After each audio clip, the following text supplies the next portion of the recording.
Hi guys, Patharamattu സീരിയലിൻ്റെ ഒരു പുതുപുത്തൻ വിശേഷത്തിലേക്ക് എല്ലാവർക്കും സ്വാഗതം. അങ്ങനെ നയനയാണ് പാലിൽ വിഷം ചേർത്തെന്ന് പറഞ്ഞിട്ട് അനാമിക ഭയങ്കര പ്രശ്നങ്ങളൊക്കെ ഉണ്ടാക്കുകയാണ് കേട്ടോ. അപ്പം നമ്മുടെ നന്ദു ആണെങ്കിൽ വിചാരിക്കുന്നുണ്ട് ഇതിൻ്റെ സത്യാവസ്ഥ അറിയണം. കാരണം നവ്യേച്ചിയെ കൊല്ലാൻ വേണ്ടിയിട്ടാണ് ഈ പദ്ധതി ചെയ്തത്. അത് നയനേച്ചിയുടെ തലയിലും വെച്ചു. അതെന്നും ഒരു കളങ്കമായിട്ട് നയനേച്ചിയുടെ തലയിൽ തന്നെ ഇരിക്കും എന്നൊക്കെ ഇങ്ങനെ വിചാരിക്കുകയാണ് കേട്ടോ. അങ്ങനെ നന്ദു അതിനായിട്ട് പുറപ്പെടുകയാണ്. ആ വിശേഷങ്ങളാണ് നമ്മൾ പങ്കുവയ്ക്കാൻ പോകുന്നത്. നമ്മുടെ വീഡിയോ കാണുമ്പോൾ തന്നെ ഒന്ന് ലൈക്ക് ചെയ്ത് കാണണേ, ചാനൽ കൂടി ഒന്ന് സബ്സ്ക്രൈബ് ചെയ്ത് സപ്പോർട്ട് ചെയ്യണേ. നന്ദുവിൻ്റെ അടുത്ത് വന്ന് അനാമിക പറയാണ്, എടി നന്ദു, നിൻ്റെ ചേച്ചി നയനയില്ലേ, അവളാണിത് ചെയ്തത്. വല്യമ്മയെ കൊല്ലാനായിട്ട് പാലിൽ വിഷം ചേർത്തത് അവളാണ്. അതുകൊണ്ടല്ലേ അവളെ ഇപ്പോൾ വല്യമ്മ അങ്ങോട്ട് അടുപ്പിക്കാത്തത്. വല്യമ്മ ഇനി വീട്ടിലോട്ട് വന്നാലും ഇല്ലെങ്കിലും ശരി, അവളെ ഇനി അങ്ങോട്ട് കയറ്റുമെന്ന് നീ വിചാരിക്കണ്ട. എല്ലാവരുടെയും മുമ്പിൽ അവൾ തന്നെയാണ് ഈ കളി. അപ്പം നന്ദു പറയാണ്, അത് നയനേച്ചി ചെയ്യില്ല. നവ്യേച്ചിക്ക് വേണ്ടി എടുത്ത പാലാണത്. അതിലൊരിക്കലും നയനേച്ചി വിഷം ചേർക്കില്ല. മറ്റാരുടെയോ കൈകളാണ് ഇതിന് പിന്നിൽ. അപ്പം നന്ദു പറയണം, മറ്റാരുടെ കൈകളാടി, നീ കണ്ടുപിടിക്ക്. ആരുടെ കൈകളാണെന്ന് നീ കണ്ടുപിടിക്ക്. എന്തായാലും നിൻ്റെ ചേച്ചി നയന തന്നെയാണ് ഇത് ചെയ്തത്. അവളെ ആ രീതിയിലേ ഇനി അനന്തപുരിയിലുള്ളവർ കാണുള്ളൂ. എൻ്റെ അമ്മായിയമ്മയും അതുപോലെ തന്നെ അവളുടെ അമ്മായിയമ്മയും എല്ലാവരും അത് തന്നെയാണ് വിശ്വസിച്ചിരിക്കുന്നത്. എന്തായാലും ആ കളങ്കം അവളിൽ നിന്ന് അത് മായാൻ പോകുന്നില്ല. അത് അവളിലുള്ളിടത്തോളം കാലം അവൾക്ക് അനന്തപുരിയിലേക്ക് വരാനും പറ്റില്ല എന്ന് പറയാണ് കേട്ടോ. അപ്പം നന്ദുവിന് ആകെപ്പാടെ വിഷമാവുകയാണ് കേട്ടോ. എത്രയൊക്കെ ചെയ്തിട്ടും നയനേച്ചിയുടെ മേലിലാണല്ലോ ഈ കുറ്റം എന്നൊക്കെ ഓർത്തിട്ട് നന്ദു ആണെങ്കിൽ വീട്ടിലെത്തി കഴിയുമ്പം ആകെപ്പാടെ ഇങ്ങനെ വിഷമിച്ച് നിൽക്കുകയാണ്. എന്നിട്ട് ഗോവിന്ദനോട് പറയുന്നുണ്ട്, അച്ഛാ, നയനേച്ചിയെ ഇപ്പോഴും എല്ലാവരും ഇങ്ങനെ കുറ്റപ്പെടുത്തിക്കൊണ്ടിരിക്കുകയാണെന്ന് പറയാം. അപ്പം ഗോവിന്ദൻ ചോദിക്കുക, എന്തിനാ മോളെ നീ ഇപ്പം അതൊക്കെ ഓർത്ത് വിഷമിക്കുന്നത്? അതൊക്കെ കഴിഞ്ഞ കഥയല്ലേ. അപ്പം നന്ദു പറയാണ്, കഴിഞ്ഞ കഥയൊന്നും അല്ല അച്ഛാ, ആ അനാമികയെ ഞാൻ ഇന്നും കണ്ടു. അവളിപ്പോഴും കുറ്റം പറയുന്നത് നയനേച്ചിയാണെന്നാണ്. എനിക്കത് കേൾക്കുമ്പം ഭയങ്കര വിഷമം തോന്നുകയാണ്. കാരണം ആ ദേവയാനി വല്യമ്മയ്ക്ക് കരൾ കൊടുത്തതും ജീവൻ രക്ഷിച്ചതും ഒക്കെ നയനേച്ചിയാണ്. ഇത്രയും കഷ്ടപ്പെട്ട് അതൊക്കെ ചെയ്ത നയനേച്ചിയെ എല്ലാവരും വെറുക്കുകയാണ്. നയനേച്ചിയാണ് അവരെ കൊല്ലാൻ ശ്രമിച്ചതെന്ന് പറഞ്ഞ് ഭയങ്കര പ്രശ്നമാണ്. അത് തന്നെയല്ല, നവ്യേച്ചിയെ കൊല്ലാനും പാലി വിഷം ചേർത്ത് വെച്ചതാണെന്നൊരു പറച്ചിലൊക്കെ ഉണ്ട്. അങ്ങനെയൊന്നും നയനേച്ചി ചെയ്യില്ലെന്നുള്ള കാര്യം ഉറപ്പല്ലേ. പിന്നെ ഇങ്ങനെ പാവം കുറ്റം കേൾക്കുമ്പം യഥാർത്ഥ കുറ്റവാളി അവിടെ ഇരുന്ന് ചിരിക്കില്ലേ അച്ഛാ.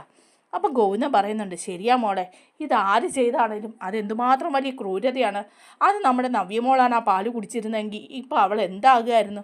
അവളെ വയറ്റുള്ള കുഞ്ഞ് നഷ്ടപ്പെട്ട് അവൾ ഒരുമാതിരി ജീവശവമാകുകയല്ലായിരുന്നോ?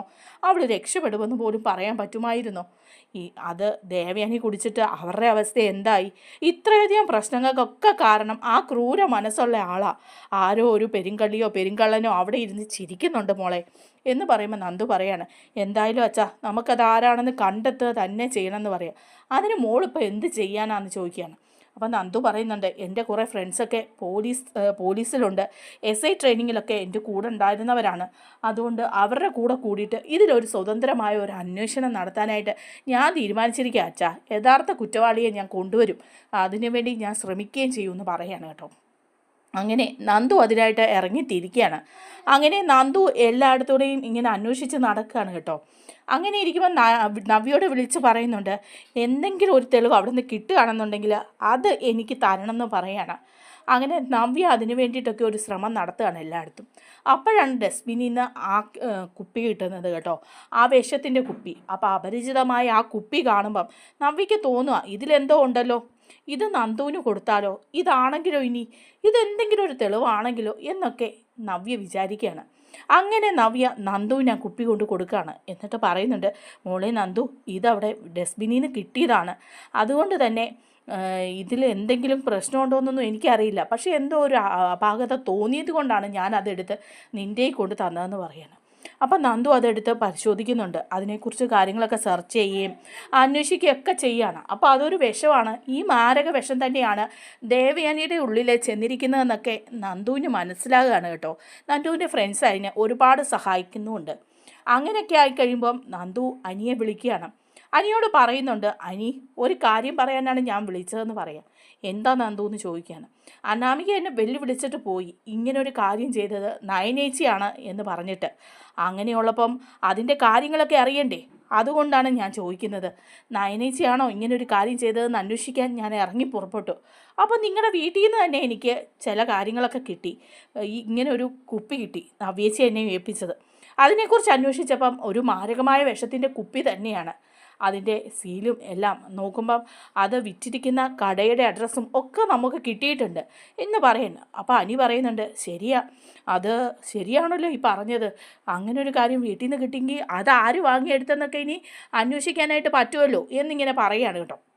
അപ്പോൾ നന്ദുവും പറയുന്നുണ്ട്, ശരിയാ, അതിൻ്റെ അന്വേഷണത്തിലാണ് ഞാൻ. ഏതായാലും ആ വീട്ടിലുള്ള ആരോ ആണ് ഇത് ചെയ്തിരിക്കുന്നത്. നയനേച്ചിയൊന്നും അല്ല, വേറെ ആരോ ആണ്. ചിലപ്പം അത് നിൻ്റെ ഭാര്യ അനാമിക ആകാൻ മേലെന്നൊന്നും ഇല്ല എന്ന് പറയാണ് നന്ദു. അപ്പോൾ അനി പറയാണ്, അക്കാര്യത്തിൽ എനിക്ക് പേടിയുണ്ട് നന്ദു, അവളാകാനാണ് സാധ്യത കൂടുതൽ, അതെനിക്കറിയാം. ഇല്ലെങ്കിൽ അപ്പച്ചിയോ അബിയോ ആയിരിക്കും, അവരാരെങ്കിലും ആയിരിക്കും എന്നിങ്ങനെ പറയാണ് കേട്ടോ. ഇത് നമ്മുടെ അനാമിക കാണുകയാണ് കേട്ടോ, നന്ദുവിനെ ഫോൺ വിളിക്കുന്നതും ഇങ്ങനെ കാര്യങ്ങളൊക്കെ സംസാരിക്കുന്നു. ഉടനെ അനാമിക ചാടി വീഴാണ് അനിയുടെ അടുത്തേക്ക്. എന്നിട്ട് ചോദിക്കുകയാണ്, എന്താ അനി, ആരെയാണ് വിളിക്കുന്നത്? നന്ദുവിനെയല്ലേ നീ വിളിക്കുന്നത്? അതെ, നന്ദുവിനെയാണ് വിളിക്കുന്നത്. എന്താ? അല്ല, അവളെ ആയിരിക്കുമല്ലോ വിളിക്കുന്നത്. എന്തിൻ്റെ കാര്യം ഇപ്പോൾ രണ്ടുപേരും കൂടെ ഇത്ര രഹസ്യമായി ഡിസ്കസ് ചെയ്തത്? അതെന്തെങ്കിലും ആകട്ടെ, നീ എന്തിനാ ഇപ്പോൾ അത് അറിയുന്നത് എന്നൊക്കെ അനി ചോദിക്കുക. അങ്ങനെ രണ്ടുപേരും വഴക്കുണ്ടാക്കുക.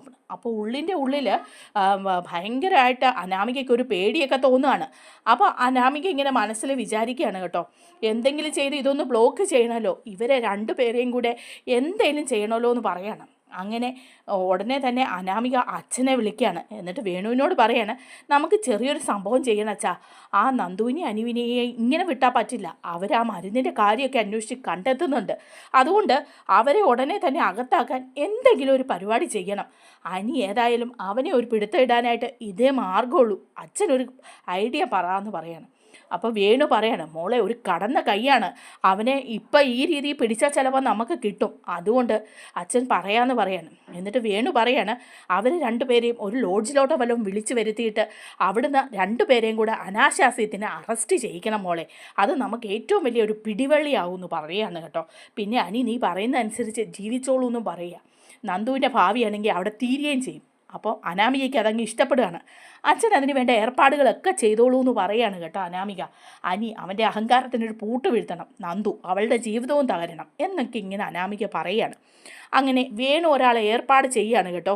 നന്ദുവിൻ്റെ ഫ്രണ്ട് എന്ന രീതിയിൽ വിളിക്കുകയാണ് നന്ദുവിനെ. എന്നിട്ട് പറയുകയാണ്, ഇന്ന ഹോട്ടലിലെ റൂമിലേക്ക് വരണം, അവിടെ ഒരു തെളിവുണ്ട്, ഇതിനെക്കുറിച്ച് അറിയാനായിട്ട് ഒരു തെളിവുണ്ട്, ഒരാളെ ആയിട്ട് സംസാരിക്കണമെന്ന് പറയുകയാണ്. അങ്ങനെ നന്ദു അങ്ങോട്ട് പാഞ്ഞു പെറുക്കി ആ ഹോട്ടൽ റൂമിൽ ചെല്ലുകയാണ് കേട്ടോ. അപ്പോഴേക്കും അനിയെ വിളിപ്പിക്കുകയാണ് വേറൊരാളെ കൊണ്ട്. എന്നിട്ട് പറയണ, നന്ദു പറഞ്ഞിട്ടാണ് ഈ കാര്യത്തെക്കുറിച്ച് അന്വേഷിച്ചു, അതിൻ്റെ ഒരു തെളിവ് ഇന്ന ഹോട്ടൽ റൂമിലുണ്ട്, അങ്ങോട്ട് ചെല്ലണം ഉടനേന്ന്. അപ്പോൾ പാവം അനിയും ഇതൊന്നും അറിയാതെ അങ്ങോട്ട് ഓടിപ്പോവാണ്. അങ്ങനെ ഹോട്ടൽ റൂമിൽ രണ്ടുപേരും എത്തിക്കഴിയുമ്പോഴേക്കും ഡോറ് ക്ലോസ് ചെയ്യുകയാണ് വേണുവിൻ്റെ ആൾക്കാർ. അത് കഴിഞ്ഞ് പോലീസിനെ വിളിച്ച് വരുത്തുകയാണ് കേട്ടോ. പോലീസ് വന്ന് ക്വസ്റ്റ്യൻ ചെയ്യുകയാണ്. അപ്പോൾ രണ്ടുപേരും കൂടെ റൂമിലുണ്ട്. അപ്പോൾ ചോദിക്കുകയാണ്. അപ്പോൾ ഉടനെ അനാമിക അവിടെ എത്തുന്നുണ്ട്. അവൾ പറയുകയാണ്, ഇതെൻ്റെ ഭർത്താവ് അനിയാണ്, അവൻ്റെ അവിഹിത ബന്ധമാണ് ഇത് നന്ദു. ഇവർ തമ്മിൽ ആദ്യമേ കുറേ പ്രേമമൊക്കെ ആയിരുന്നു. ഇപ്പോൾ കാണുന്ന ഹോട്ടൽ റൂമിലും അവിടെ എവിടെയെല്ലാം ഇവളെയും കൊണ്ട് നടക്കുകയാണ്. ഇതാണ് പരിപാടി, ഞങ്ങളുടെ ജീവിതത്തിന് ഇവിടെ തടസ്സമാണ്, ഞങ്ങൾ ഡിവോഴ്സൊന്നും ആയിട്ടില്ല, അതുകൊണ്ട് തന്നെ ഇത് നിയമപരമായിട്ട് തെറ്റല്ലേ, അനാശാസ്യത്തിന് ഇവരെ അറസ്റ്റ് ചെയ്യണമെന്ന് പറയുകയാണ് കേട്ടോ അനാമിക. അപ്പം അനിയും നന്ദുവും ഒക്കെ ആകെപ്പാടെ വിറച്ച് പോവാണ്, ഒരു അബദ്ധത്തിൽ ചെന്ന് ചാടിയില്ലോ എന്ന് ആലോചിച്ചിട്ട്. അപ്പം അനി പറയും, അനാമിക ആവശ്യമില്ല, നീ ഒന്നും പറയരുത്, ഇങ്ങനെയുള്ള കാര്യങ്ങളൊന്നുമില്ല, നന്ദുവിൻ്റെ ഭാവിയെക്കുറിച്ച് നീ ആലോചിക്കണം, എനിക്ക് അവളുടെ ഭാവിയെക്കുറിച്ചൊന്നും ആലോചിക്കേണ്ട കാര്യമില്ല, എൻ്റെ ഭാവിയെക്കുറിച്ച് മാത്രമേ ഞാൻ ആലോചിക്കുകയുള്ളൂ, സാർ ഇവരെ അറസ്റ്റ് ചെയ്തുകൊണ്ട് പോകണം, ഇത് തെറ്റല്ലേ സാർ എന്ന് പറയാണ്. അങ്ങനെ പോലീസ് അവരെ രണ്ടുപേരെ അറസ്റ്റ് ചെയ്ത് ലോക്കപ്പിലേക്ക് കൊണ്ടുപോവുകയാണ് കേട്ടോ. അങ്ങനെ ഒരു വലിയ വിഷയമൊക്കെ ഉണ്ടാക്കുകയാണ് നമ്മുടെ അനാമികയ്ക്ക് എങ്ങനെയെങ്കിലും അനിയെ ഒഴിവാക്കുകയും ചെയ്യണം, അതിൻ്റെ കൂടെ അനാമികയുടെ വരച്ച വരയിൽ നിൽക്കുകയും ചെയ്യണം, അതാണ് ഉദ്ദേശം. വീഡിയോ ഇഷ്ടമായാലും ഒന്ന് ലൈക്ക് ചെയ്യണേ, ചാനൽ കൂടി ഒന്ന് സബ്സ്ക്രൈബ് ചെയ്ത് സപ്പോർട്ട് ചെയ്യാനും മറക്കല്ലേ. താങ്ക്